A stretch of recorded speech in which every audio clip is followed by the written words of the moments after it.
nya kasebo a emu ode na wo mu etie bie ensema ye de esomo anopai de di makotin no ebini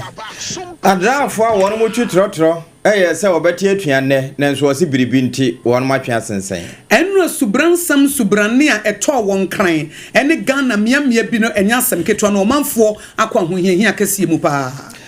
fulani ni bi a wokan nantwie sabre asaman kase koto no ede ne kwa akoto adabampono achi bode ben wayo ye de honsam oba Ghana Health Service for the krata babonten fasa impulse no a yare no a aba no wo mudi nchechemu bi aba sada na school feeding program nso mpanimfo bi e kasa ebokotodwem wo ma ka asem bi afa ho ye de ne nyina etoa na bo man e wo chichire krom e wa henkra wo Ashanti region wo masam ne se de akromfo edi wo munya no ebra nso se mpanimfo ebe ye wo momoa Weni ni nuanom ne yaboaboa no se nana kwadwojesi no nsiabre mu kase ebo ya anopei ye de etro e oba bibia da awo ya wotie yen akenkanfo ne ye ba no triple a man ejapi apam dada me ne me woman akosia ago aboaje obetimi afami akosia nchira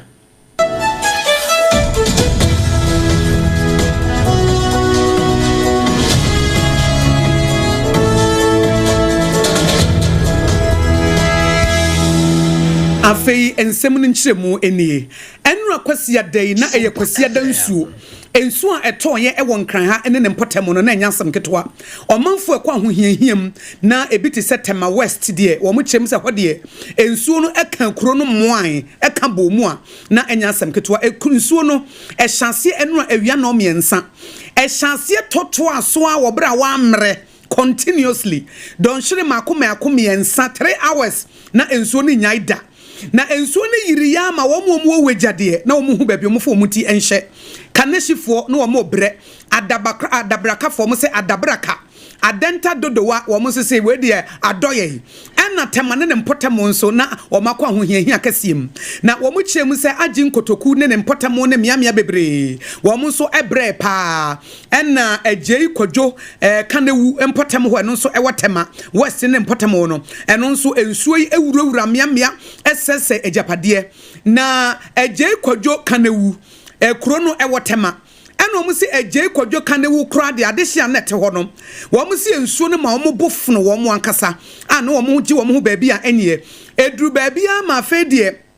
construction adwumakuo adwuma bi a omoye ewo Letap Industries a pharmaceutical company na eno nso na atoape ama adehye no kiremu se wo moye omafam die bi omoye ho hwia na nya yie na sompa kasebo BBC a na ensu yegire mensu no mu nyina ne yense ntrofo nsu egina mu bi na no na ebepiem se adehye no de adesede to abayanim se afede wo mo abre se de ensu edi wo makwa ho hiahia mu no enyansam ketwa India for Abesi warehouse and now Omadanino pharmaceutical company and Omatu wall Omatunu Guatanada Omasi Guatano Mana Isota Isonunya Kwanko Isota Nanyakwanko Nakoya Jamu Nakoya Fie Ukahanwa Yasita Isosa Kitama Isosa Yasita Isosa Yabra Yasabai Sambaji Misabai Somebody, Yasabai, somebody, Yapanato, Yambro,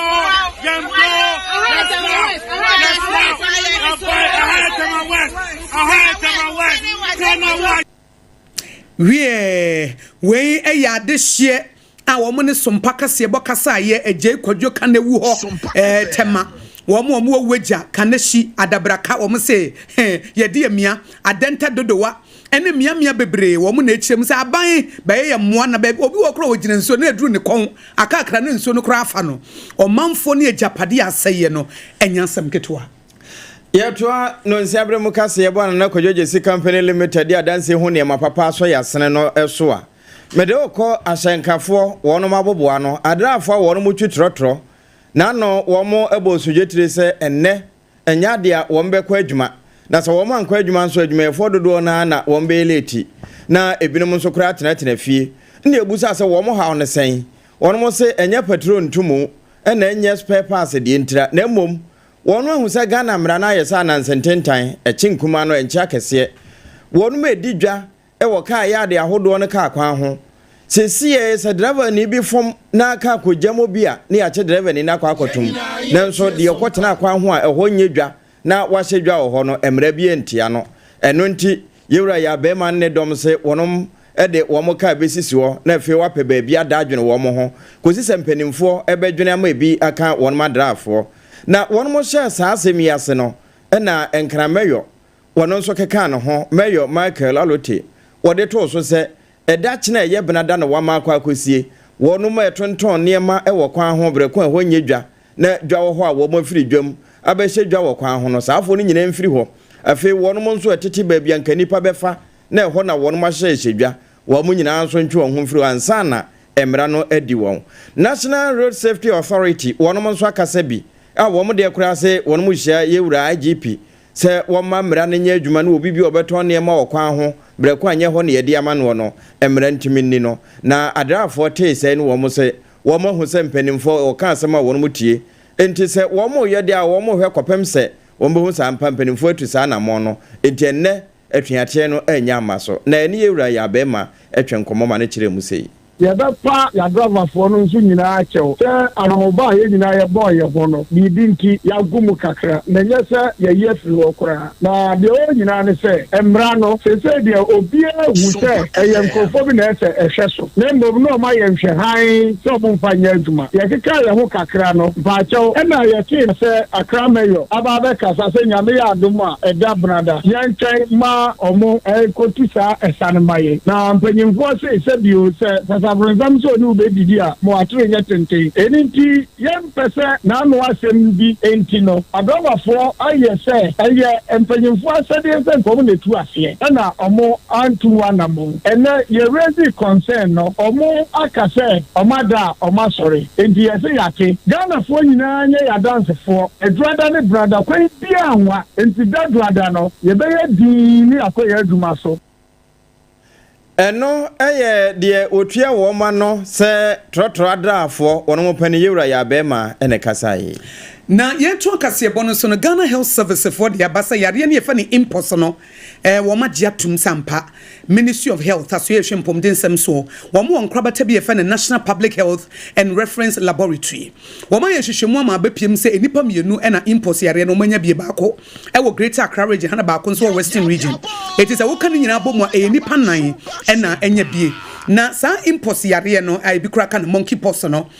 infectious disease a mo chem se monkeypox virus ene de ba na sa de yare sitie na ba na mo anya asa honam na emu hyehyo na emu eye wo ya na etore bi kura na se fever bi na ate agu so obi obenya sa impulse yare no wotanya etore bi ya efri se nipa bi owo bie no woni na dinketa ho ana wo kisi wo bi nipa na wukisi no wo impulse wotimi di bi ma wo ena sa wo touch wo bi na wedi na wa touch na na say ne nsa na wodi aka na wedi no eno nso timi ba ena wotimi nya through sex sa woni obi da wo mpamu a wotimi sunya sa impulse yare no aboa bi e bi wo no ho se bi a wo so wanum ye wo de eti wo pa krante na wonam nguram eno nso so e bi a wotimi enya bi sa ena material bi wo hokora na se yare ne bi obi atade nkwa sa impulse no wo mu no eno kora na sa atade no won setimi koka eno nso wutimi enya bi na wedie ama ya kai Bible mu Leviticus ebra nyankopon ene ne nkrofo Israel fo wo hyehye mra ma wo mu no na wo ka sesa wo hu bibi sa wo wedie mu a watade ne hye no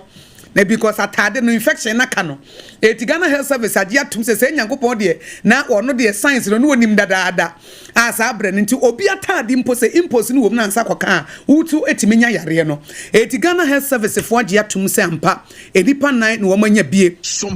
afutu wo mode manie wo bia ne huni ye fa na regular hand hygiene fasamna ene nsuo ewohoro nsa ma yeyi hweniye pa ena se wohunya hu se rashes bia ba wedie ne mu a obi a wanya bie no fa wonsa nkoka no efise wonsu betimi anya bi na wonsu anya bi a ayaresa bia eben wo no na wodi wani akye ho a we ni afutuo a Ghana Health Service for ede amaye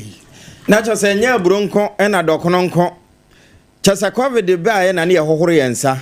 ekoye yejai enti wose yekoso na ye hohoro na medoko amasaman eho na circuit court kwa asetena wode panim bia wodi mfinhye aduasa nwotwe begina adakam Umaru Osman ene ne din wono mototo na no na chese oye nantwi kani ya wo kanantwie na wakwa wie nantwie makonum enam saye so ema court ne se wonkonko dada bamponachi na bra na kwadu bofo inspector Salifu Nashiru wo bo kwadu no wo kire se Nashiru awa wono na nantwe ne ye ne dia na Cambodia fa ho ene wote ye wo Spintex ekwan no so na wode saa nantwe be se dununum yi ema abamu a ene ne se Umaru se wonhwe won sanse wono wa ben wo nantwe mu na se wo be ye anase wonye no na wo sheda koja wo mu baabi ekwawie ye hwehwe nantwi kafo a yehuno na ni wura nso ko ye nantwi adu no na aka wo hwehwe de wo kan nantwi no a wo den kakran na nso na wo munya ne ntie se wakwa akohye adanfo ho baabi ye wono nso san akwa akoye ne de nche se wonya ne de ko eno na posifo di ne nte ne wokoso ne panchi na wode no ebabe pie mu won kran enti amasa man court no ekwa asetena na PM pani etie gwamuo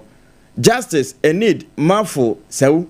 ene wode beto so se wo mu wiemu a wo ma yekra a kire se sa wo marie won hyeda ne baabi te endi se koba se wo mu gya no se won kono won samre bio anhweyi ne won si court wo bio enti aposifo mfa no nkoto adabampono achi na won konkotena ho ankosi bosumi ne de toso adonu mienu mekire ya woda ebai no wo mon samfa ne mre bio na wo megina dakam ne Ghana mra meye yere mu aso na se koba se wotimi di mra no so de a ene ne ho so nsa abrobe wafa ne ho di na emom wontimi na mra ne di ne so a se tie bia wo kodada bampena chi akwa kodi dokonsini e de akominimini ne nsini wo firi mu a wode be yesu ade Sompa FM me kan se Sompa 106.5 FM na wuti anopa no nsia kase bo ai na affiliate radio stations ahodo na KJC company limited ko ba simprimo ena eno achi no nso secure sanitary pad ena ebo ye chidom adehye wo bo aman eno eben chichire e wa hinkro e wa Ashanti region na sansantemem wo mu de sedia to Ghana Police Service anim sa kromfo di wo munya na krono bo a edi wo munya wo de wade to wo de wade si wa wo mra na ekono wo mo be stress mpanifo mrem na wo mo brankasa akromfo am robbery e wo mu tietia wo mu fa hodie so sa am robbers no wo mu nam am robbery dwumadie mu e na e ha wo mu anopa ewia ne anajo it is a wo nam bo a microm ai wo chechewure hokora no a na ayayem hihie na Sompa kase boni assembly member wo ahinkro electoral area onobu opanka e kasa no onobu opanka se police former petrol wo ho e wo mu se wo mu a wo mo ba ho de nanso no enyina yi ankasa nti de kwan be fa so betimi agina yi ne se wo mo ebehwe ama bamba ho nsem etimi agina ede ama wo mo na wo de to Ghana Police Service ne no mu chem se so mo mabambo ano ye den na eyere pampe a akromfo yi o betimi abubu wo mapre o share a free woman echo chichwere ho dia light ni kwan so nzame yisuma ba ho etimi bo be no kono kula ne no ndu no a yisum no rekora no na ehu aba nti wo fa ka akra wa enkura ka bia ni wa okosa area ho nzame say ka bia no be kon se ofri kuma say ba wa man tem dia sabi apolisi for so anya mo ama petrol ho dia ne ekoso pa matu ho na mo bebre a ama ese kura no kwa man sa stretches be bia incident ni si o menu ne kwa no ye bilisi po wa de solar abebo ho a o mo asate o be so mo police barrier ni bi e wo ho a include volunteer ko de ntia eni ha no obi ho a eso nya pepa o de be ye adwuma no na sa volunteer no so no me predecessors o mu di ka ba e no fa volunteers na o ma sa da mu ni pa bonefo esen wi ankrofo apolitifo no na abre no o mu patrol ekwan no so a o mu ebo a we honorable opanka o ya assembly member wo ahinkro electoral area ona ne Sompa kase bokasa ya wo kire mu se wo mu be sese mpanifo ma wo mu so na bo amanfo bre akromfo odi wo mu nya na o de to yenim a yenso ya bo a kire mu Ghana School Feeding Program.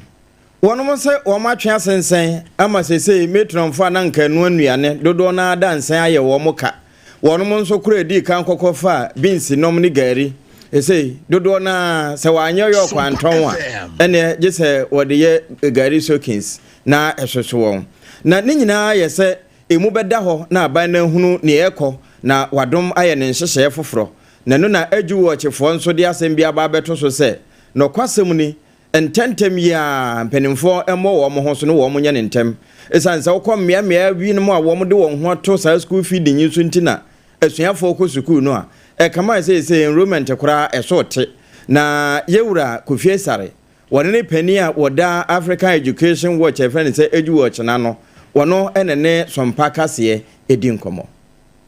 It is in the interest of the ministry to ensure that that buy-in is secured from stakeholders. Society organizations have key roles to play in monitoring the program, including the media. And so the extent to which these actors that have critical roles to play in efficiency, effectiveness, and accountability of the program are involved in these reforms would go a long way to ensure that the reforms succeed. We've called on the Ministry of Gender to ensure that measures are put in place to collect all the money and update the public accordingly. It is important to note that all the reform recommendations we are making to the ministry, when properly implemented, including the digital tracking system to monitor the implementation at the local level, etc., will ensure that in future, school feeding program does not make overpayments.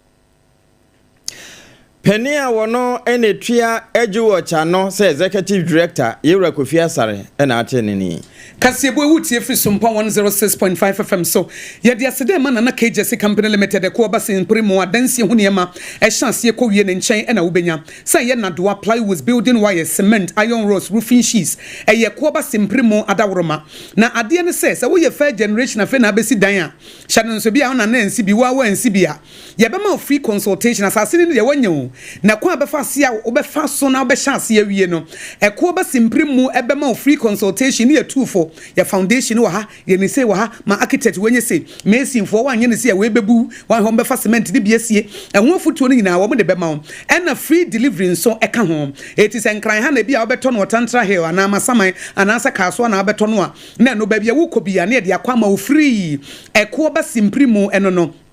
na djuma penti waje abasobo ewo Ghana nyame ahira no wankasa e se Ghana ha mo moton adansie ho niema no wo bie ni wa wo branches e do so party so no mantam dunsie ni nyina wo behu no wo sisi adan bebre en wo bo adwuma eti se wo konso a niema no ye papa ne bonso eda fom brandi bie ni wa wo cement brandi bie ni wa wo pa wonya bi ewo ekoba simprimo enchen enti enye nwanwa wo ye Church of Pentecost ni na anu asafo ye frɛ no wo msena na wo hye ye ni monyam wo bo adwuma wo ye bema wo pejuma and wo mo born abaso na anu so na Central Steel for say outstanding services 2023 ye de ama he o ma chene kam ye nu trailer ne truck wo mo de ya channel enam na djuma panti ana me si enhire egu ne sunti se wo koto adansie ho ne ma free ne nchen wo dan wo si a wo wie wobi wo ho a nhira papa bi ani ho wo hye dan na se na waka mfimfin eko ba simprimu sa wo de ho bodondon sao eti bomodin a sa wo ne be ye adwuma na KJC company limited nkran ne kumase wo betimi afre no 020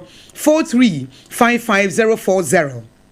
02043554040 na wodem secure sanitary pad wo ba woni da so no no eti wo ba bia wo hoto so a wo betimi confidently wo betimi anante ebra wo bosomi akwantuo no aso no ebra wo de secure sanitary pad asiesie ho na secure sanitary pad de enam se de esitie ni ntie absorb bibia kama na achechene te se gel no nti wo hunu he wan sha wa nu fie kura wo hu se wo bu nsa ye ne aye wo sa eti nye sanitary pad bia na ye sanitary pad o secure sanitary part and here say ye heavy and as a light flow leakages be any baby anopa awia ne enumre wutimi bonya hotoso pel cotton na esemuninti wo ye comfortable wo nso so enkekawo enti seze de yasom ne bonso eda form proudly made in Ghana ye the state of the art technology and ye ne Ghana he ya enti secure sanitary pad yasom e makomaku dumienu ene hyemu ye wo long and ye wo extra minty long no nso e wo ho enti secure sanitary pads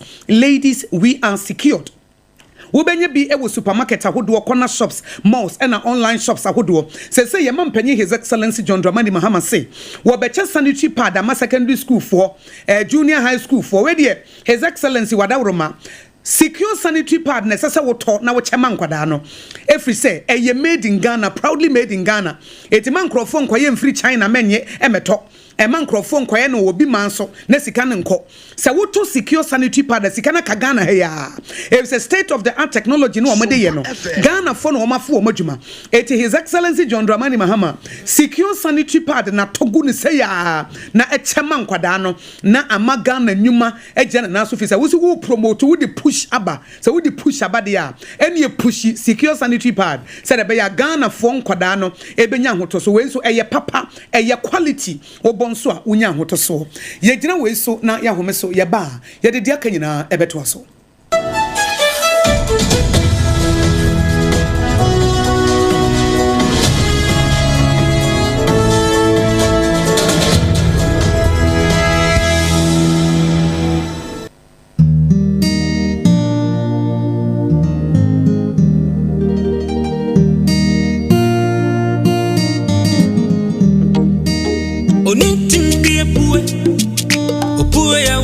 ni kwao odi eniji eni kwansha abrabo mu afutu nyamsum woni daso edi eniji abro ni panyina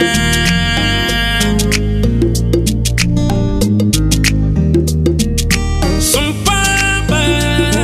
bebe sunima Endpoint Homeopathic Clinic. Ghana had you Sunima. Oh, fidel to Sompa. Fato Sompa TV. I want it Pamao.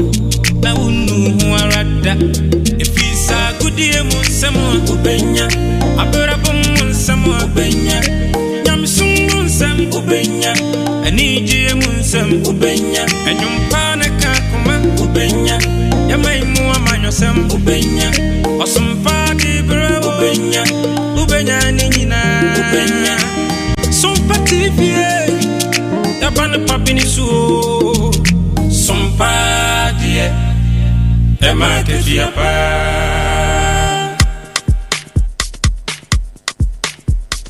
Kweku Minim Sawaya She Mekrama Nane Now so Ebony show one Basso Malehon Sepeno.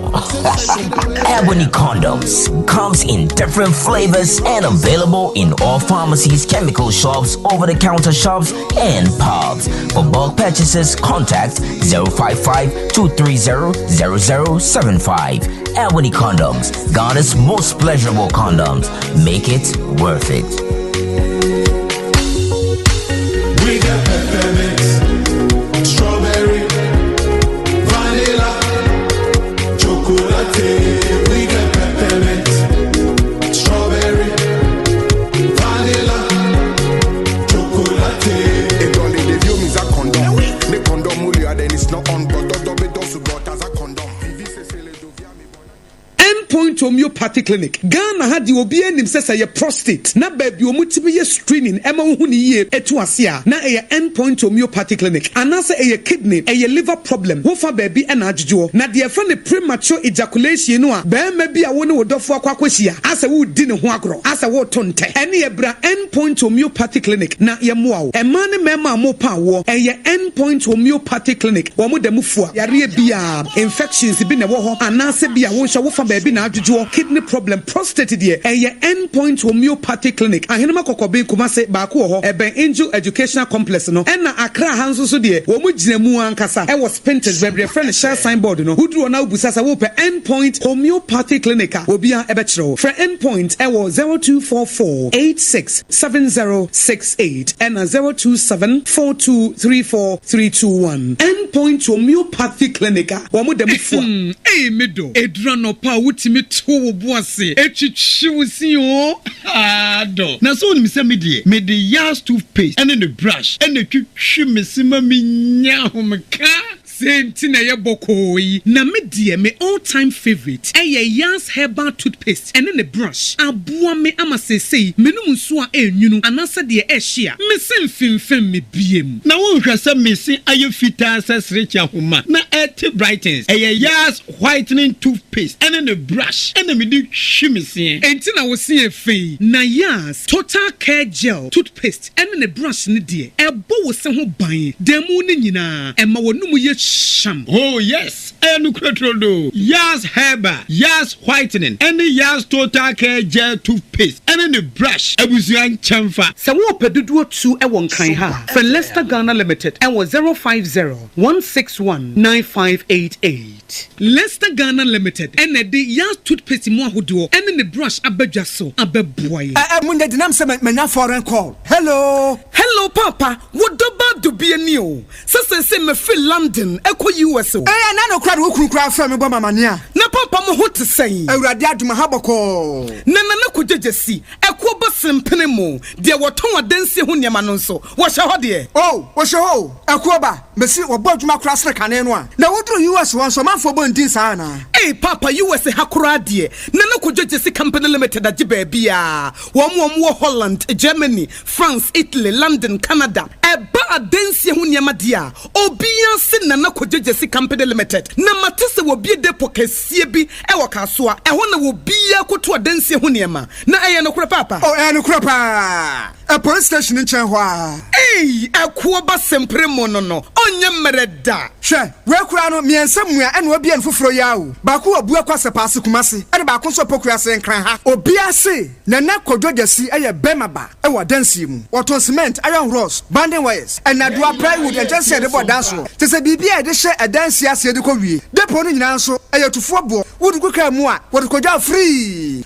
Akra we Kaswa depo any pokrasi de no kwato nchen a wasa wo bi akoteman Tantra Hill Iron City amanfrom wasa bie depo kese so e wo Koshiman Kumasi sepase depo no kwa da nchen a ebisu magazine road head office no wa bie depo kese so e wo da de ntam edwesu Akra road Femeswa opposite Alaji Celia ampaba meboshen Tanoso Breman and a Manfrum. Numbers of for the Frey 0244 313 752 and 0244 41 93 93. Nana Kujesi Company Limited. Hey, a Kuabas in 21st Clinic, yes, sciatica expert. Sciatica no, or nerves never to us and if I was slim, never on Nansia, Bessia, Siahono. Say, I won't teach him and not any friend sciatica. Now, it's me boo or to us say, Cow say, Dre, with slim, would you be a enye? Nanona 21st Clinic by a Juma Power. Yinti abasobo imagine wo Ghana ha ene amono ne enyasem ketewa wo mu gi international awards ahodo wo mu gi local awards ahodo na anu nso na wo mu bie the only sciatica research and treatment center in Africa bibrim ha no ebi ni ba bia gi 21st clinic nko wo mu die bibiduro ene besa o yare no masa de machine aka ho yare sabia yare bia wutimi de ko ne mama ade ba ko a wo magidi wo mu pa no sciatica ena stroke nso de kwa diabetes ne hypertension ne ade Ghana ha ba bia wo mu ho enkran ha sese ye wo Tantra Hill runabout. So we free and cry eba. Ye wo wonsa nifa so. Ufra masaman so na eba nso a wonsa bonkum so. Eho na wo behu ye. Fre 0540 311 311 0540 311 311. That's a 21st clinic. Still, wo me sciatica expert.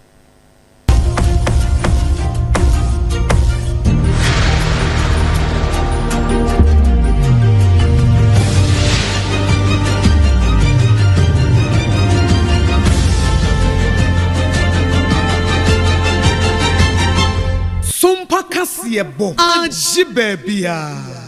Ajibebia ampa enti yenko wie kasebo ye ewo Portugal na babe wie se Center Right Democratic Alliance AD party abato no motu no mamu no no madi kan da wan sha wo mu bedi mu nkunim na wo chemze se wuko Europe anasa abrochimemu a Romania, Poland, Portugal wo mu nyina eye elections na kwasiada no e no mu nyina de wo mu hwehwe mu Romania fo abato wo mu eto ye no babe piem se Bucharest Liberal mayor eye Nikosa Dan onu na LDC right wing nationalist George Simeon presidential rating within the kind of dada no mu chem say Romania for previous elections anasa abato a etwemu no wo mu chance abato no nam nema bia ekosunti na Poland for so de na wo mu eto no ababe piem say Libra for mayor be a friend Rafael Chakoshi ono so wo ko nanimu pa etese de wudu Europe a Portugal for to aba ene no achi Romania to aba Poland nso to aba ebrepemu no ye de abato no nsunsanso nyina nso ebetumanim ebia fe no waso afidie ensam anopai ye de to anu bi enese adrafo a wono mu twitro ye se wo beti atuane ayo ye kire den so mpanimfo atiem wose biribinti enya amaso na eno echi no enra ensuo to yankasa na ensuo to yenti adehye won kran ne tema ebiti se wagya kanashi adabraka adenta dodowa ene krobi e friend ejeyi kwadwo kanewu omakwa ho yehia kese mu pa ene eju wachefo ade atoso sempenimfo mo wo mo ho hye na school feeding program samra entesa enkura bebira wode aduane ntine ko school wonu bejai Ghana Health Service fonso ababontin se impost no yare na bampa nipa nan no magi atum se wo manya bienti obi amfa semena ene nsuo enhoro ne nsa running water di huni ena emfa wonsa nkoka obi wedie gise wukuna na asa wo yere wukisi obi abetimi enya wona obi have sex a wobetimi enya ena no achi ne se wuhu bibi etesa ma wona nyenti enti awa yare sabia enti anopai se wona yere na woni kuna kisi o kapo na me kanfo endpoint homeopathic clinic de amount anope ebia na ya wo na anwo wo de no e prostate mu haw anaase ntinene na haw bia ba ho wo mo na wadura otimi de so ano eno achi no eyemrebo anaase mu yade a wo mo ene betimi am waye free furniture shell signboard eno ye bro no e was painters kwan no so ene fa hene makoko binkuma ase eho ena wo mo wo e bo adwuma Hajia special local foods ni o anope me kan for the mouth wo Facebook wo Instagram saa na akọba bia Sompa wa wano nso wo hobi na mom enkrade hacho atomic hwa transition achiwo na ansa beka no local foods nyina wono na eyo ona abofo nuane wono na eyo ebia na ya yefro yiyo dwumade bia dom beba asabo nse wo mokun nuane ho no na efiri Hajia ho anopa wokuta yemu na yede no nsiabre mu kase ebo na Kojoje si company limited wodi adansi ho ne mapaso yasene no esomo sanso na secure sanitary pad nso ebo ye chidom ye ne yede somo no pay eyeme akosia ago aboaje wobetimi afam akosia nhyira me ne medoba triple A man ejapia apam